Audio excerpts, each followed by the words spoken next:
We're getting an up-close look at some of the cutest animals on the planet. And some of the smelliest. I'm Alizé Carrère, an environmental anthropologist and National Geographic explorer. This is my friend Tom Ritchie, a naturalist who's spent decades in the field.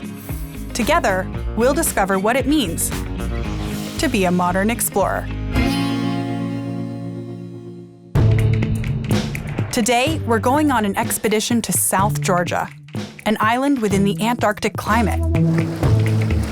What an extraordinary landscape there. Yeah. South Georgia is a rare respite of land in the icy waters of the South Atlantic, which means it can get crowded. Very crowded.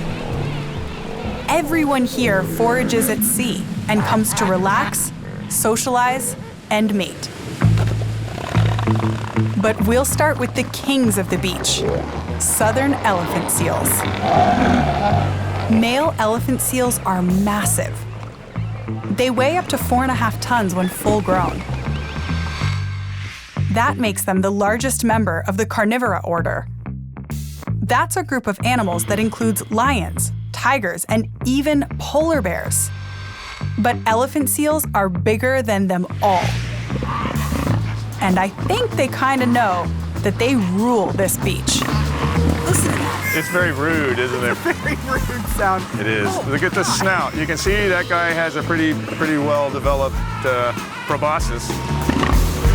Only the male has a proboscis, the large trunk-like nose for which these seals are named.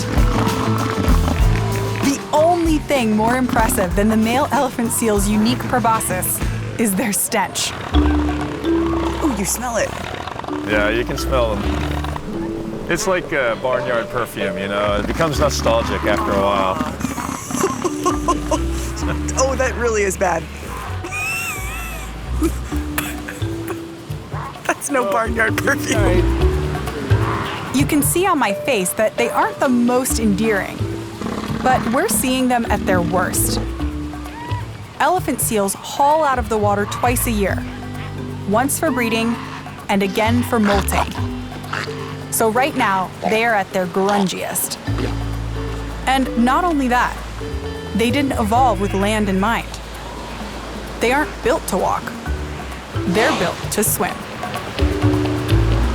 Elephant seals spend most of their lives at sea and have been tracked diving more than a mile deep in search of their favorite foods, fish and squid.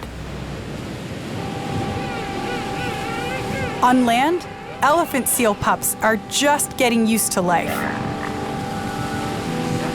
The beach is their nursery ground, and they'll spend a couple of months here while they learn the ropes for a life at sea. But the coastline can also be the end for adults. This is a skeleton of an elephant seal. You can see the rib cage. This is the spinal column. This is the right lower jaw. Look at the size of the lower canine tooth. And the other teeth have all fallen out of the foramina, or the holes here. They can do terrible damage to each other with these teeth. They're always scarred up around the neck and chest because the males fight each other that way. Even though the beach is full of potential mates, male elephant seals will regularly draw blood from their rivals. That's because males like to keep harems of females. Particularly dominant males can end up with dozens of females under their domain. Battles, though rarely fatal, are usually prolonged and violent, until one of the males backs down. But there's a smaller mammal here that has a cheerier disposition. These are fur seals, but their name is misleading. They definitely have plenty of fur, but fur seals aren't true seals. They're more closely related to sea lions. You can tell true seals and fur seals apart in two simple ways. Fur seals have external ear flaps. True seals, such as elephant seals, have ear holes instead. Another difference between fur seals and true seals is how they carry themselves. Fur seals can stand and move on land by putting weight on all 4 flippers, which means they can move on land in a way that elephant seals can only dream of. But as the breeding season wraps up, our furred friends will have to head back to sea on a quest for their next meal. Our tools are different, our technology is different, and the landscape is changing.